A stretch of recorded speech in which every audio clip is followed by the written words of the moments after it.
하나님의 말씀 보겠습니다. 하나님의 말씀은 창세기 3장 21절 말씀.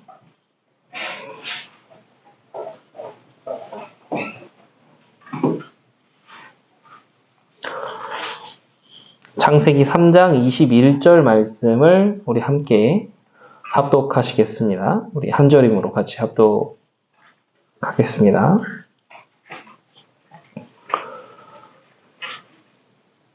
네, 같이 합독합니다. 여호와 하나님이 아담과 그의 아내를 위하여 가죽옷을 지어 입히시니라. 오늘 우리 하이델베르크 우리 교리문답 설교 5번째 시간, 하나님의 심판 공의 자비라는 제목으로 오늘 말씀을 우리 보도록 하겠습니다.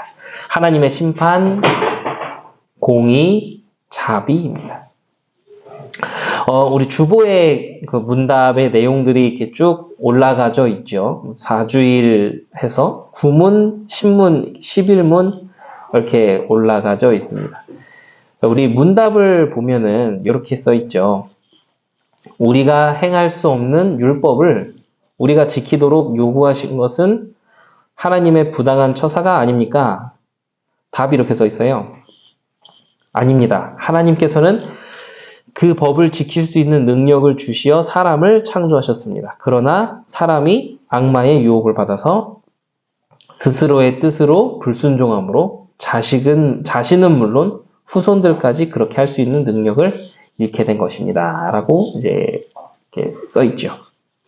우리가 지난주 오후 예배 때 확인을 했지만 하나님께서 사람을 처음 만드실 때, 그러니까 사람을 하나님의 형상으로 만드실 때 하나님의 계명을 지킬 수 있는 능력을 주셨다라고 우리가 이렇게 지난 시간에 확인을 했습니다.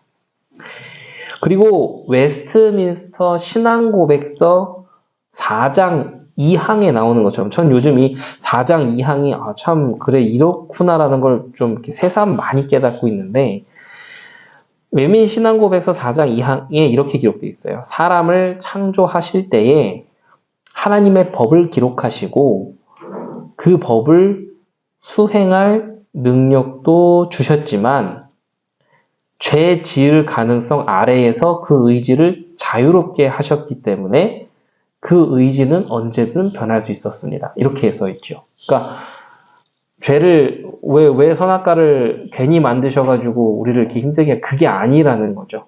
하나님께서는 하나님의 법을 기록하시고 그 법을 수행할 능력도 주셨고, 그리고 죄 지을 가능성 아래에서 그 의지를 자유롭게 하셨기 때문에 그 의지는 언제든 변할 수 있었다라는 거죠. 그러니까 우리는 하나님께 대하여 순종함과 하나님의 말씀을 붙잡고 있는 그 모습과 중심을 보였어야 하는, 우리가 이제 아담, 그 첫사람이 그렇게 했어야 되는데 그게 안 되니까는 그 이후의 사람들은 당연히 부패하고 타락한 모습 그대로 이제 쭉 갈 수밖에 없는 것이죠. 이런 것들을 이제 설명하고 있는 겁니다. 이제 4장 2항이 그렇죠. 그렇기 때문에 인간은 사단이 던진 유혹에 귀 기울이고 스스로 불순종을 선택했습니다. 그게 인간이 창세기 때 했던 행동이죠. 그러므로 인해 죄를 지음으로 하나님의 진노 아래 놓이게 되었고 하나님의 계명을 지킬 수 있는 능력 그 자체를 상실해버린 것입니다. 그러니까 선악과 사건으로 인해서 상실된 것이 뭐냐면 하나님의 능력, 그러니까 하나님의 계명을 지킬 수 있는 능력 자체가 상실되어 버렸다라는 거죠. 그러니 그 이후의 후손들은 당연히 하나님의 계명을 지킬 수 있는 능력 자체가 상실된 상태로 태어나게 되는 것입니다. 그게 우리 지금 인간의 모습인 거예요. 아담은 있었는데 상실된 것이고 그의 후손들은 상실된 채로 태어났기 때문에 인간의 죄 지음과 무능함은 인간의 책임이라는 거죠. 어릴 때 이제 그 기독교 전통 안에서 자라는 친구들은 아무래도 동화책이나 이런 거 볼 때 그 성경 동화 이런 걸 많이 보게 됩니다. 그때 보면은 이스라엘 백성들이 이렇게 불순종하고 불신앙하고 이런 모습들을 많이 보죠. 많이 보고 불신앙하고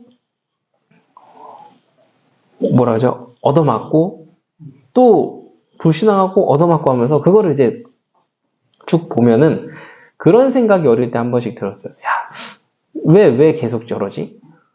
나 같으면 안 그럴, 이런 생각이 들 수도 있거든요. 왜냐면 우리는 그 결과를 아니까는 그렇게 생각을 할 수가 있을 수 있죠.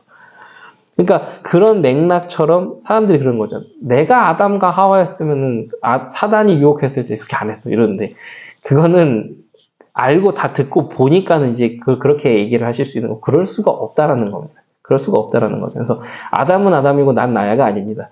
아담은 인간의 대표성을 띠고 있었고 아담은 상실되고 그 이후에 모든 인간은 그냥 상실된 채로 태어났기 때문에 아예 우리 그렇게 할 수조차도 없는 존재들인 거죠. 그거를 우리는 기억을 해야 됩니다. 그래서 인간의 죄지음과 무능함은 인간의 책임이다 말씀드렸죠. 하나님의 계획이 악하시고 우리를 곤란하게 하시려고 그렇게 하신 게 절대로 아닙니다. 그거를 우리가 기억을 해야 돼요. 하나님의 계획이 악하시고 우리 인간을 곤란하게 하시려고 그런 계획을 세우느냐 아니라는 거죠. 이런 사실과 함께 우리가 확인하고 넘어가야 될 부분이 있습니다. 이 아까 전에도 계속 말씀드린 자유의지라는 단어죠. 자유의지. 이거를 이제 알미니안이나 이제 그쪽 진영에 계신 분들은 이 자유의지를 구원에 자꾸 갖다 댑니다. 그래서 이제 흔히 말해 뭐 그런 식인 거죠. 복음을 전해서 복음을 실컷 전했는데 너 이렇게 예수를 믿으시겠습니까? 라고 했을 때 누군가는 저는 좀 안 믿겠습니다. 이렇게 하시는 사람들도 있고 저는 믿겠습니다. 이거를 보면서 자유의지라고 얘기를 하는 거죠. 구원에 있어서 사람의 선택도 있구나. 근데 그거는 틀린 자유의지입니다. 우리가 얘기하는 지금의 이런 자유의지는 그런 개념을 이야기를 하는 게 아니에요. 그래서 지금 우리는 이 자유의지라는 단어를 조금 확인을 하고 가야 되겠습니다. 자, 자유의지가 뭐냐면 어떤 사람은 이 자유의지라고 하니까 내가 모든 것을 선택하고 선택하지 않고의 그런 의지로 생각을 합니다. 자유의지를. 그래서 하나님의 복음이 선포되면 그것도 자신이 의지를 가지고 선택하고 뭐 선택하지 않고 뭐 이럴 수 있다고 생각을 방금 말씀드린 그 부분이 그런 부분이에요. 그래서 인간의 구원받음은 하나님의 전적인 은혜와 전적인 역사가 아니라 하나님의 일하심과 인간의 작용이 함께 어우러져야 된다고 생각하는 진영이 있어요. 그게 알미니안이에요. 그게 알미니안들이죠. 이러한 사상은 개혁주의적 입장이 아닙니다. 저희가 이제 흔히 우리 어른들께서 말씀하시는 장로교 신학이라고 하잖아요. 장로교 신앙, 그게 개혁주의 신앙인데 거기 입장이 아니에요. 알미니안이에요, 그거는. 그래서 오랜 시간 교회 역사 가운데서 이 개혁주의 신학과 이 싸움은 늘 계속되었다는 거죠. 그래서 자유의지는 믿고 안 믿고의 개념을 선택하는 자유의지가 아니에요. 이러한 사상들은 그리스도께서 하신 사역, 그리고 하나님께서 베풀어 주신 은혜를 약화시키는 신학적 사상이에요. 그래서 우리는 이렇게 인간의 뭔가 의지가 개입되는 구원의 느낌을 뭔가 받는 누군가가 얘기를 한다면 그거는 우리가 배격해야 되는 신학적인 사상입니다. 우리는 모든 구원의 은혜는 전적인 하나님의 은혜요, 하나님의 선물이고 하나님의 절대 주권 가운데 있다라고 우리는 받아들여야 되는 거죠. 그러니까 그분들은 찬양할 때도 그 은혜 찬양 있잖아요. 요새 목사님, 송경민 목사님 찬양, 모든 것이 은혜 하면서 찬양할 때는 모든 것이 은혜 이러면 찬양하면서 구원할 때는 그래도 인간의 의지가 개입돼야 되지 않겠습니까? 이러고 있는 거예요. 그 앞뒤가 안 맞는 소리를 하는 거죠. 그 자유의지를 지금 이야기하는 게 아닙니다. 그런 이제 인간의 선택이 들어가면 이 사람의 악함, 죄성 이런 거를 못 보게 하고 약하게 만들죠. 그러니까 하나님은 사랑의 하나님인데 어떻게 그럴 수 있냐. 자꾸 이렇게 하는데 그거는 아니다라는 거를 얘기를 하는 거죠. 자, 자유의지가 그럼 말하는 게 뭡니까? 그거를 우리가 봐야겠죠. 자유의지가 말하는 그 의미, 이거는 하나님께로 나아갈 수 있는, 그러니까 하나님께 마음껏 나아갈 수 있는, 하나님께 담대히 나아갈 수 있는, 그 하나님께 얼마든지 자유롭게 나아갈 수 있는 그 의지를 이야기하는 게 자유의지예요. 그러니까 우리가 막 해방됐다, 뭐 예수 그리스도 안에서 정죄함이 없고 이거는 모든 거에서 해방시켜주니까 이제 해방받았으니까 너 이제 네 인생 살아, 뭐 멋대로 이 얘기가 아니에요. 해방받았다는 건 죄와 사망의 법에서 해방되었기 때문에 이제는 하나님 앞에 마음껏 나아갈 수 있는 의지가 생겼다라는 게 자유의지의 개념이에요. 그걸 우리는 기억을 해야 돼요. 그래서 우리가 구원받아 자유함을 얻었다라는 의미도 죄에서의 해방을 의미하는 말이지 멋대로 살아도 될 만큼의 자유를 누린다는 의미가 아니라는 것을 우리는 오늘 이 시간에 그렇구나 확인을 할 수가 있겠지요. 자, 그렇다면 지금 우리가 얘기하는 하나님의 은혜로 자유함을 누리는 그 해방의 은혜, 이게 어디서 일어날까요? 그리스도의 은혜, 예수 그리스도께서 순종하심으로 인해 주어진 그 은혜로 우리가 그 모든 것을 얻게 될 수 있다라는 것을 우리가 정리를 해야 되겠습니다. 그렇기 때문에 구원받은 하나님의 자녀는 하나님께서 우리를 끝까지 붙들어주고 계시고 우리 마음에 하나님의 법을 주심으로, 그리고 하나님의 법을 통해서 주어지게 되는 우리 마음에 통회하는 심령이라고 하죠. 이런 것들이 주어지는 거, 통회하는 심령. 이것으로 온전함을 향해 나아갈 수 있게 된 그것에 감사하는 겁니다. 그게 자유의지라는 의미예요. 그러니까 하나님께 마음껏, 하나님께 기꺼이 나아갈 수 있고, 하나님께 내가 죄를 지었고 뭐 이랬음에도 불구하고 하나님이 은혜를 주시면 하나님 앞에 나아가 그 죄를 자복하고 통회하고 긍휼함을 구하며 하나님이 주시는 은혜를 다시 한번 체험할 수 있는, 그게 주어졌다라는 게 자유의지의 개념이다라고 우리는 조금 정리를 하면 좋을 것 같습니다. 자, 그래서 우리가 표현하는 이 불신자 상태라고 하죠. 이제 비그리스도인이라고도 많이 얘기를 하죠. 비그리스도인의 상태, 이런 불신자 상태. 이게 완전 죄악 중에 있는 상태를 의미하는 겁니다. 불신자 상태가 그거예요. 완전 죄악 중에 있는 상태. 죄악을 사랑하고 죄악 행함이 당연한 것인 줄 알고 그게 정상인 줄 알고 사는 것. 그게 죄악 중에 있는 사람들의 모습이죠. 그래서 죄인은 죄 가운데 있을 때 기쁨을 얻는다고 착각하면서 죄에 집착하고 죄에 몰두하게 됩니다. 그래서 본인이 죄인이라는 것을 인정하지 못하는 것은 안 하는 게 아니라, 그러니까 내가 죄인인 것을 알고 인정하지 못하는 게 아니라 그 자체를 인지를 못하는 게 죄인의 상태다라는 거죠. 그래서 9번 문답을 보시면요. 9번 문답을 보시면 이런 인간에게 하나님께서 율법을 완전히 지킬 것을 요구하시는 거예요. 이렇게 죄악 중에 있고 자신의 잘못이 뭔지도 모르고 자유의지가 뭔지도 모르고 완전 하나님께로 나아갈 수 있는, 하나님의 율법 가운데로 나아갈 수 있는 그 의지 자체가 상실된 인간에게 하나님께서는 하나님의 율법을 완전히 지킬 것을 요구하시는 거죠. 그럼 이게 가능할까요? 불가능하다는 거예요. 애당초 불가능합니다. 사람은 애당초 불가능해요. 모든 것이 상실된 인간에게 하나님의 율법을 지킨다는 게 불가능하죠. 근데 보세요. 하이델베르크는 부당한 처사가 아니라고 이야기를 합니다. 이 무슨 말일까요? 부당한 처사가 아니래요. 하나님께서 우리에게 율법을 지켜라 라고 하실 때에는, 율법을 지키라고 하실 때는 그 안에 두 가지의 특징이 있습니다. 두 가지 특징. 선택된 자들에 대한 특징이 있고 유기된 자들에 대한 특징이 있죠. 선택받은 자에 대한 특징과 유기된 자들의 특징. 두 가지가 의미가 있는데, 하나님의 예정하심 아래 선택된 죄인에게는 율법이 무슨 기능을 하냐면, 율법을 통해서 죄를 깨닫게 하셔가지고 그 죄를 깨닫고 그리스도께로 달려가서 엎드리게 하는 기능이 있습니다. 율법이. 그래서 여기도 우리 여기 청년 앉아 계시지만은 예전에 우리 이렇게 포럼할 때, 천안이었나? 거기서 포럼할 때 그런 얘기를 했었거든요. 그러면 저는 목사님 구원받았나요? 라는 이런 질문들을 그때 이렇게 할 때가 있었어요. 그거는 뭐냐면, 그런 질문들을 하시는 분들의 대부분은 하나님의 말씀을 대하는데, 내가 이런 죄인이라는 게 발견됐는데 구원받을 수 있겠는가라는 거를 이제 느껴지는 거죠. 그게 바로 이거예요. 선택된 자들에게 하나님이 주시는 율법의 기능이에요, 그게. 그러니까 선택받은 자들, 하나님의 구원의 은혜가 임한 자들은 그 율법을 통해서 내 죄가 낱낱이 드러나고 이랬을 때 하나님께로 나아가고자 하는, 살고 싶다라는 그 마음이 생기는 거죠.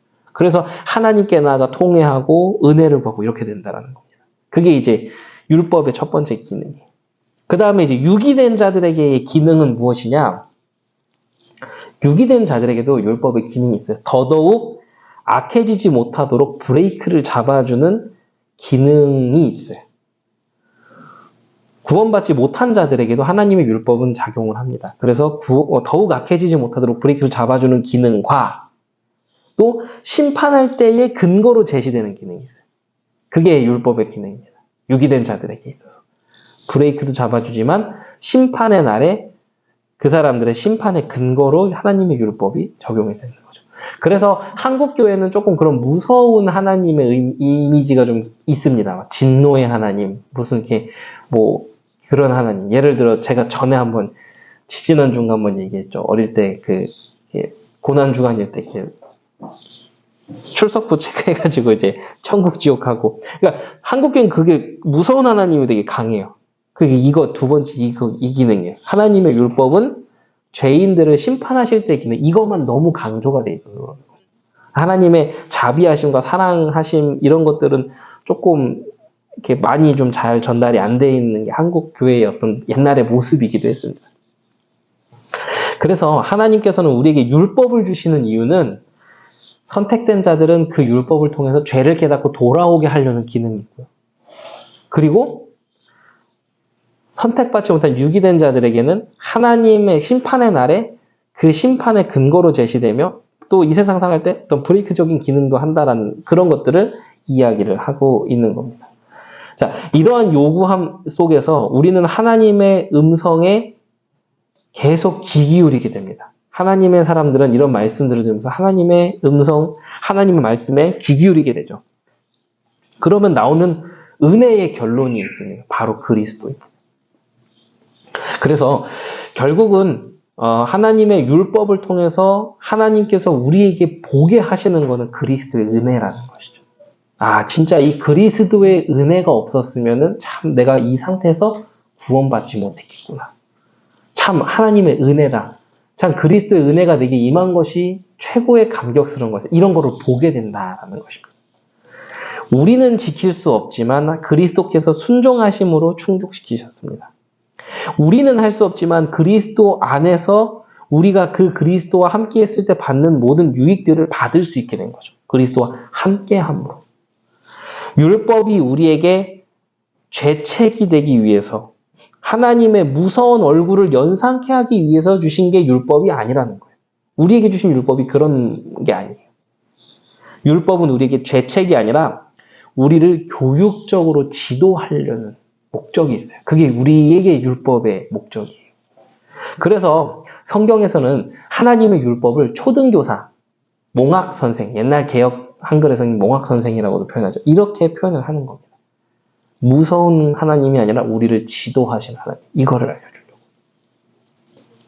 그래서 하나님의 은혜로 구원을 받고 복음이 있다는 것은 모든 것이 해결됐다는 이름하에 이 모든 것을 자유분방하게 누리게 됐다는 의미가 아니라 그리스도의 은혜 아래에서 하나님께 대하여 행해야 하는, 하나님께 대하여 나아갈 수 있는 이러한 것들이 자유롭게 되었다라는 것을 의미하는 것입니다. 그래서 우리에게 임한 은혜, 우리에게 주신 은혜, 그리스도의 은혜, 그리스도 이런 부분으로 우리의 신앙이 더욱더 포커스가 맞춰져야 되는 것이죠. 그래서 그 9번의 문답은 결국은 우리는 할 수 없고 우리는 죽을 수밖에 없고 이러한 존재였지만 하나님은 율법을 통해서 우리에게 하나님께로 나아갈 수 있는 그리스도의 은혜를 보이게 하셨다라는 것을 얘기하는 게 9번 문답의 내용이라고 할 수가 있겠습니다. 자, 그리고 신문을 볼게요. 10번째 문답. 자, 10번째 문답은 하나님께서는 그러한 불순종과 반역이 처벌 없이 지나가도록 허락하십니까? 라고 물어보고 있죠. 근데 뭐 당연히 아시겠지만 결코 그렇지 않죠. 하나님께서는 우리가 인적으로 짓는 죄뿐 아니라 태어날 때부터 지니는 죄에 대하여도 무섭게 진노하십니다. 의로우신 재판관이신 하나님은 지금부터 영원히 죄를 처벌하십니다. 하나님께서는 다음과 같이 선언하셨습니다. 율법에 기록된 모든 말씀을 지켜 행하지 아니하는 자는 저주를 받을지어다. 이렇게 써 있어요. 하나님께서는 죄를 싫어하십니다. 어떤 책에서는 죄를 지독하게 싫어하십니다라고까지 표현을 하는데 그 말은 하나님이 죄를 싫어하신다는 얘기죠. 그래서 죄에 대해 심판하시는 것은 하나님이 반드시 행하시는 일입니다. 죄에 대해서는 하나님께서 반드시 심판을 하시죠. 하나님은 하나님의 거룩하심에 반대되는 모든 것을 심판하십니다. 그래서 죄는 사람이 잘못하고 잘했고의 문제가 아니라 하나님의 거룩하심에 반대되는 모든 것이 죄라는 사실을 우리는 기억을 해야 되는 거죠. 하나님께서는 의로우신 재판관으로 공의로우신 심판을 행하실 겁니다. 그거를 우리가 기억을 해야 되겠죠. 공의의 심판은 다음과 같이 정리할 수 있어요. 그러니까는 이제 여기서 아까 의로우신 재판관으로 공의로우신 심판을 행하실 하나님인데 그럼 그 심판이 무엇이냐라고 했을 때 일시적인 심판이 있어요. 일시적인 심판과 영원한 심판이 있죠. 일시적인 심판은 이 땅에서 일어나는 육체적인 심판과 영적인 심판을 이야기합니다. 그리고 영원한 심판은 이제 말 그대로 지옥 형벌을 이야기하겠죠. 일시적인 심판을 좀 보겠습니다. 일시적인 심판 중에 영적인 심판은 뭐냐면 죄인에게 부끄럽고 아프고 고통스러운 것들을 의미하는 게 일시적인 영적 심판이에요. 일시적인 영적 심판. 하나님은 죄를 범한 자들에게 때로는 또 뭐 빈곤으로 처벌하시기도 하죠. 그게 호세아서 5장 12절에 나와 있습니다. 때로는 빈곤으로 처벌하시기도 하고 때로는 육신적인 병으로 처벌하시기도 합니다. 그래서 이러한 것들을 들을 때 하나님의 은혜 속에 있는 자들은 어떻게 되냐면은 내가 참 이렇게 하나님의 이런 어떤 책망을 받나? 그러면서 하나님 앞으로 다시 돌아옵니다. 하나님의 사람은. 하나님 앞에 무릎 꿇게 되죠. 그러한 심판을 통해서 하나님 앞에 돌아오는 자가 있는 반면에 하나님을 향해 있지 않고 더 나가 떨어지는 사람들이 있어요. 그런 것들을 이야기합니다.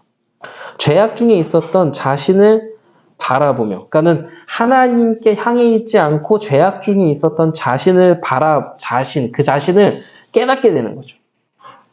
이것은 어떻게 보면 일시적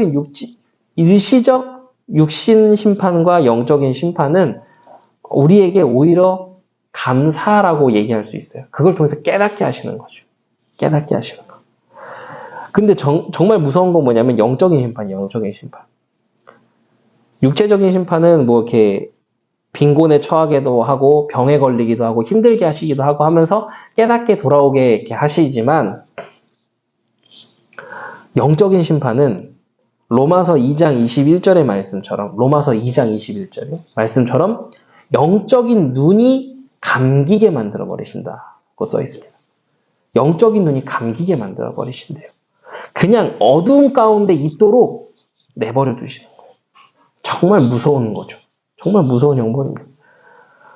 죄인들의 마음을 강팍하게 만들어서 회개할 수 없도록 하시는 거예요. 회개할 수 없도록. 그러니까는 이미 회개라 해도 회개 안 하고 그냥 더 뻔뻔하게 그런 사람들은 이미 그 심판의 과정 중에 있는 거죠. 그러니까 참 불쌍하다. 망해가고 있구나. 이렇게 보이는 거예요, 사실은. 그냥 죄인들이 그들의 정욕에 사로잡힌 상태로 있도록 그냥 내버려 두시기도 하는 그런 심판을 이야기하는 게 영적 심판입니다. 죄인이 사탄의 지배 아래 있도록 그냥 넘기시기도 하시고 끊임없는 양심의 불안함에 빠져서 계속 고통스럽고 정신문제에 시달리게끔 하신다는 거죠. 그리고 이러한 처벌을 이야기할 때는 우리는 직접적으로 지은 죄만 갖고 그렇게 생각을 하게 되는데 그게 아니라 분명한 것은 원죄에 대한 처벌이 더 무겁다라는 겁니다. 원죄에 대한 처벌. 그래서 심판의 본질은 무엇입니까? 저주입니다. 심판은 곧 저주를 이야기해요. 저주는 하나님의 은혜로부터 배제되고 멸망에 이르게 하는 것을 저주라고 합니다. 그게 저주예요. 그러니까 심판, 하나님한테 심판받는다라는 뜻, 하나님한테 저주받는다라는 뜻은 하나님의 은혜로부터 배제되고 멸망에 이르러서 하나님과 영원히 단절 분리되는 것. 참 무서운 말이죠. 그거를 이야기하는 겁니다. 그래서 전에 한번 제가 설교 때 말씀드렸죠. 예수님께서 땀방울이 핏방울이 될 때까지 기도하시고 십자가에서의 죽음을 그거를 그렇게 기도하신 이유는 그 채찍 맞고 이런 고통도 고통이지만 그것 때문이 아니에요. 십자가에서 대신 죽으시고 그 경험하셔야 될 그것들은 예수님께서 하나님이시기 때문에 이런 걸 다 알잖아요. 그거에서 단절되는 그 고통이 뭔지를 아시는 거예요. 그러니까 땀방울이 핏방울이 돼서 기도하셨다는 거죠. 그런 걸 얘기를 하는 겁니다. 하나님께서는 율법에 기록된 것을 지속적으로 지키지 않을 때 우리에게 저주가 있을 것이라고 선언합니다.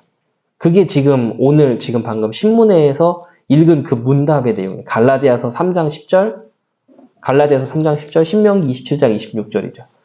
이거를 지키지 않을 때 저주가 있을 것이라고 선언을 하십니다. 그래서 아담과 하와, 가인, 또 광야에서의 이스라엘 백성들, 고라 자손의 반역, 뭐 아간, 사울, 뭐 아나니아와 삽비라, 가룟 유다 이런 것이 성경에 기록된 하나님의 심판의 내용들이에요. 이것은 이제 그러니까 우리는 이런 것들을 보니까는 어떻게 되냐면 한국교회 보수교회는 이런 것들을 설명을 하니까 무서운 하나님으로 자꾸 오해를 한 거죠. 그 얘기가 아니라 우리는 이렇게 하나님 말씀 앞에 행하고 하나님께 늘 붙어 있고 하면은 하나님이 은혜 주시는데 그거를 봐야 되는데 전제 조건 자체가 나는 못할 거야라고 자꾸 전제 조건을 했던 거예요. 한국교회가. 그러니까 자꾸 무선 하나님 쪽으로 가게 됐던 거죠. 그래서 하나님께서 이런 성경의 심판을 기록하신 이유는 우리에게 경고하시는 것도 있고 하시지만 겁주려고 하시는 게 아니라 그것을 반면 교사로 삼으며 우리에게 더 큰 은혜가 임할 수 있도록 우리는 붙잡아라. 이걸 얘기를 하시는 겁니다. 이걸 기억해야겠죠. 자, 그렇다면 하나님이 우리에게 이러한 말씀을 깨닫게 하시는 이유가 무엇일까요? 하나님의 공정한 심판을 깨닫는다라는 의미, 이 하나님의 공정한 심판이 뭔가를 깨닫는다라는 의미는 그리스도께로 피한다라는 걸 안다는 의미입니다. 그리스도께로 피하며 그리스도 안에서 의로움을 얻기 위해 반드시 필요한 것, 그게 바로 하나님의 말씀을 통해서 공정한 심판을 깨달으면서 우리에게 얻어지는 유익이라는 거죠. 그런 것들을 깨닫게 되는 겁니다. 심판하면 무서워가 아니라 그리스도께로 피하는 것. 그리고 그리스도 안에서 의로움을 얻기 위해서 이 심판들은 반드시 필요한 것이고 하나님께서는 나에게 예수 그리스도의 은혜를 통해서 이런 것에서 다 이렇게 넘어갈 수 있도록 하나님께서는 하셨구나라는 것들. 그래서 6월절에 양의 피 바르는 의미들이 다 그런 의미가 있는 거죠. 그런 걸 얘기를 하는 겁니다. 자, 그래서 우리는 이러한 말씀들을 통해서 이런 것들을 깨달아지면 어떻게 되냐면 우리의 심령이 낮아집니다. 겸손해진다는 뜻이죠. 우리의 심령이 낮아지고 하나님께 용서와 은혜를 구하게 됩니다. 그래서 신앙생활을 제대로 하고 하나님의 사랑을 알면 알아갈수록 뻔뻔해지고 교만해지는 것이 아니라 심령이 낮아지고 하나님께 날마다 용서와 은혜를 구하고 그것을 감사하는 삶을 살게 되는 거죠. 그래서 교만한 사람은 사실 하나님의 은혜를 모르는 사람인 것입니다.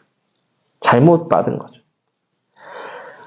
그래서 이런 통회하는 자의 마음, 이런 것들을 우리는 확인을 해야 됩니다. 자, 그래서 통회하는 마음을 얻은 자와 착각하는 자의 마음 상태도 다르다는 걸 기억을 해야 됩니다. 착각하는 사람은 뭐냐면요, 이런 거예요. 하나님의 경고를 들어요. 듣기는 듣는데 나는 그래도 하나님의 자녀니까 심판받지 않을 거야 라고 하면서 대착각 속에 빠져 있는 거죠. 그러면서 그냥 여전히 그냥 죄악에서 떠나지도 않고 죄악과 싸우려고 하지도 않고 그냥 그거를 그냥 누린다는 이름하에 그냥 있는 거예요. 그게 착각하는 자예요. 구원 못 받은 거죠.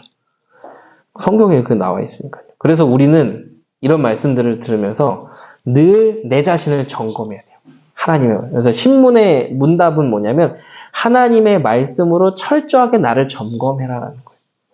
하나님의 말씀으로 철저하게 나를 점검해서 하나님의 심판에 대해서 두려워하지 말고, 그러니까 겁을 먹을 필요는 없지만 늘 이런 것들을 기억하면서 반면교사로 삼아 하나님 앞에 있으라는 거죠. 그거를 이야기하는 겁니다. 자, 그리고 이제 마지막 11문입니다.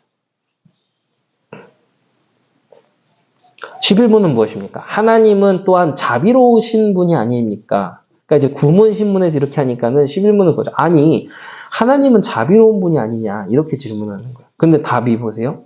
하나님은 분명히 자비로우신 분이지만 또한 정의로우신 분입니다. 하나님의 정의는 죄, 곧 그의 가장 높으신 권위에 대한 도전에 대하여 가장 무서운 처벌을 내리신데 그게 뭐예요? 몸과 영혼에 영원한 처벌을 내리십니다. 라고 써 있어요.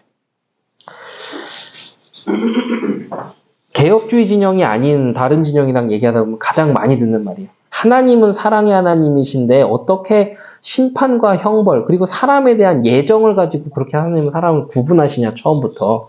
하나님은 그럴 리가 없다. 이렇게 얘기를 해요. 저 신학교 때도 저는 이제 신학교가 초교파여서 그런 걸로 학생들끼리 많이 싸웠어요. 얘는 감리교 다녀요. 얘는 이제 개혁주의 다녀요. 둘이 싸워요. 그럼 제가 뭐라 했어요. 야, 걸출한 신학자들도 400년 몇백 년 동안 결론 못 낸 걸 니들이 뭔데 싸워 가만히 안 있어. 나 그랬어요. 제가 그랬어요. 그래서 이제 왜냐면 그 결론이 안 나는 거예요. 안 나요. 정확한 건 뭐냐면 우리는 성경을 봐야 돼요. 성경에 우리는 예정도 얘기하시고 행함도 다 얘기하시는 거 정확하게 봐야죠. 그래서 사랑의 하나님이신데 어떻게 그럴 수 있어요? 라고 얘기하는데 좀 더 성경을 자세히 봐야겠죠. 그 제대로 이해하지 못한 거예요. 하나님께서는 오늘도 이야기합니다. 하나님은 자비의 하나님이십니다. 그러나 공의의 하나님이십니다. 하나님의 공의가 만족되었기 때문에 우리에게 자비가 임하는 거예요. 하나님이 사랑해서 아무나 이렇게 사랑해 주시는 게 아니라 하나님 아까도 죄에 대해서 싫어하시기 때문에 이 하나님에 대한 심판, 하나님에 대한 공의가 만족되어야 하나님의 자비가 임한다는 걸 기억해야 돼요. 그래서 아무리 악한 죄인이라 할지라도 하나님의 은혜와 하나님의 은총이 임해서 그리스도를 통해 엎드리고 나아온 자들에게는 하나님의 자비가 베풀어지는 겁니다. 그래서 성경에 보면 그런 예화가 많죠. 성전에 들어가서 바리새인이 헌금 내고서는 거기서 모든 사람들 들으라고 나는 하나님이요 나는 이렇게 뭐 헌금도 다 내고 뭐 이러고 이렇게 했습니다. 이러고 뻔뻔스럽게 이렇게 떠벌떠벌 하고 나가요. 그러고 있다가 2렙돈 가진 과부가 와가지고 그거 조용히 내면서 이러면서 가슴 나는 죄인입니다라고 그렇게 얘기하고 또 어떤 한 세리는 또 그렇게 하면서 소리도 못 내고 가슴 주면서 나를 용서해 주십시오. 나는 죄인입니다라고 할 때 예수님이 뭐라고 하냐면 저 사람들이 의인이다. 하나님 용서를 받을 거. 이게 지금 그런 의미들인 거죠. 죄가 인간의 죄의 형벌의 비중이 중요한 게 아니라 하나님의 공의를 만족하는 그것이 된 사람에게 자비가 베풀어진다라는 걸 얘기하는 겁니다. 그래서 아무리 악한 죄인이라 할지라도 하나님의 은혜와 하나님의 은총이 임해서 이 사람이 완전히 자기의 죄를 자복하고 통회하고 엎드리면 자비가 임하는 거죠. 그것도 하나님이 그 은혜를 주셔야겠지만. 이러한 영적 은혜의 순서라는 게 있어요. 영적인 순서가 있죠. 영적인 은혜의 순서를 무시하고 그냥 자비라는 것에만 그냥 계속 포커스를 맞춰서 그쪽으로만 생각하고 밀고 나가면서 하나님이 자비 하나님이신데 어떻게 그럴 수 있어요라고 얘기하면은 이제 성경이 이제 이 사람한테는 이제 충족되지 못하는 내용이 돼버리는 거예요. 그래서 오늘 11문의 문답도 이렇게 설명을 합니다. 하나님의 공의는 가장 높으시고 어미로우신 하나님께 대항하여 저지른 죄에 대해 받아야 할 몸과 영혼의 심판이다라고 써있죠. 죄는 가장 높으신 하나님의 뜻에 반대되는 모든 행동들입니다. 그게 죄입니다. 그게 죄예요. 이런 내용들을 확인하면서 우리는 그리스도의 은혜를 생각하지 않을 수 없게 되죠. 예수 그리스도라는 중재자가 없었다면 하나님의 계획에 대한 그리스도의 순종하심의 은혜가 우리에게 전달되지 않았다면 그의 죽음이 아니었으면 하나님의 공의는 만족되지도 않고 우리가 살 수 있는 방법이 없었습니다. 이렇게 하나님께서는 인간의 죄에 대한 하나님의 진노하심, 이 진노를 무작정 바라기만 하시는 것이 아니라 우리에게 하나님의 진노를 피할 길을 하나님께서 친히 준비해 주신 것입니다. 그게 예수 그리스도라. 그게 구약에서는 도피성이라고 이야기하잖아요. 그 의미가 다 있는 거죠. 그래서 하나님은 자비의 하나님이 되시는 겁니다. 이 순서라는 게 있어요. 순서를 무시하면 안 되죠. 하나님께서는 언제나 피할 길을, 도피성을, 우리에게 자비하심을 보이시는 은혜의 하나님이십니다. 자비는 무조건 다 퍼주는 게 자비가 아닙니다. 공의가 있기 때문에 자비라는 것이 가치가 있어 보이는 거죠. 하나님의 사랑의 진가가 거기서 말이 되는 겁니다. 하나님의 공의와 자비는 함께 연결되어 있는 겁니다. 연결되어 있어요. 그래서 우리는 이러한 말씀을 들으면서 하나님께서 우리에게 베푸신 그 구원의 은총에 대한 감사와 감격을 회복해야 되는 것입니다. 진정으로 회개하는 사람은 하나님의 심판의 의로우심을 깨닫고 사람의 불의함을 철저히 인정합니다. 그게 정말 하나님의 은혜가 임한 사람이죠. 하나님 앞에서 하나님을 원망하고 불평하고 변명하지 않아요. 정말 하나님의 은혜가 임한 사람이에요. 나의 죄악에 대해서도 하나님이 내리신 형벌이 과분하다고 투덜거리지도 않습니다. 그것은 가인이 했던 행동이에요. 네, 이런 거에 비해 하나님 너무 좀 심하신 것 같아요. 가인이 그렇게 했어요. 가인이. 하나님은 공정하신 하나님이십니다. 공평하신 하나님이시죠. 지혜에 대해서는 우리와 비교가 안 되신 하나님이 우리가 생각했을 때 과분하다는 일을 하셨냐. 그 자체가 벌써 교만하다는 뜻입니다. 이런 것들을 우리는 이제 이 말씀을 통해서 깨닫게 되는 거죠. 하나님의 은혜를 입은 죄인은 자신의 죄를 회개하면서 철저하게 하나님의 긍휼을 구하고 하나님의 긍휼이 임하기를 간구합니다. 네, 그걸 해야 돼요. 그리고 이런 비참한 중에 있는 나를 건져주시기를 눈물로 통회하며 구합니다. 그게 의인의 모습이에요. 그러면서 하나님의 은혜를 깨달아가는 거죠. 그러면서 회복이 되고 성장이 되고 성숙이 되고 하는 것이죠. 하나님 앞에 통회하는 자를 하나님이 내버려 두시지 않는다고 얘기하시는 거죠. 그래서 오늘 우리는 이렇게 하나님의 심판, 또 하나님의 공의로우심, 또 하나님의 자비하심, 그 자비하심과 또 그 모든 것을 하시기 위해서 우리에게 보내신 유일한 해답, 예수 그리스도. 이런 은혜와 사랑에 대해서 오늘 이제 알아가게 되었습니다. 그래서 이번 한 주간 동안은 하나님이 주시는 심판과 공의와 자비와 이런 부분에 대해서 이렇게 좀 한 번씩 정리를 하면서 하나님이 주신 내게 임한 그 그리스도의 은혜가 참 그냥 단순하고 보통 그냥 그런 게 아니구나. 참 은혜구나라는 것들을 깨달으며 구원의 감사와 감격이 회복되는. 그래서 그 감사와 감격으로 인해 다른 사람도 살리고 또 그리스도의 빛을 증거하는 예수 그리스도의 향기를 전달하는 우리 모든 하나님의 자녀들이 되기를 예수 그리스도의 이름으로 축원합니다. 그래서 우리의 삶이 하나님을 붙드는 그 안에서 더욱 변화되고 성숙되어질 수 있도록 우리는 그렇게 기도하는 사람들이 되어야겠습니다. 기도하겠습니다. 하나님 감사합니다. 오늘도 우리가 하이델베르크 문답을 통해서 하나님이 주신 말씀들의 수많은 개념들을 정리하고 그 속에서 하나님 앞에서 나를 바라보게 하심을 감사드립니다. 우리에게 은혜 주심을 감사하고 또 하나님 우리에게 예수 그리스도의 그 사랑을 깨달을 수 있는 은혜 또한 주시니 감사합니다. 하나님 그 받은 은혜 헛되이 되지 않도록 그 받은 은혜 값어치 없게 쓰는 자들이 아니라 내 인생에 가장 가치 있는 것이라는 것을 깨닫고 하나님 앞에 감사와 찬송과 영광을 올려드리는 삶을 사는 귀한 하나님의 자녀들 될 수 있도록 인도하여 주시옵소서. 그래서 하나님 우리가 하나님의 말씀의 은혜를 깨달으며 교만해지는 자들이 아닌 겸손해지는 자들 되게 하시고 더욱더 하나님의 은혜를 구하는 자들 되게 하시고 모든 것이 하나님께로부터 왔고 모든 것이 하나님의 주권 속에 있음을 고백하는 참된 신앙인이 될 수 있도록 인도하여 주시옵소서. 살아계신 예수 그리스도 이름으로 기도합니다. 아멘. 이제는 만왕의 왕 되신 예수 그리스도의 은혜와 하나님의 무한하신 사랑과 성령님의 교통하심이 오늘 오후 예배를 통해서 하나님의 사랑과 하나님의 계획과 또 하나님의 공의와 심판과 자비하심을 확인하며 하나님이 주시는 그 무한한 사랑 속으로 들어가기를 원하는 그리고 그 사랑을 내가 있는 그곳에서 증거하는 자들이 되기를 원하는 모든 주의 백성들 머리 위에 이제로부터 영원까지 항상 함께 계실지어다. 아멘. 아멘.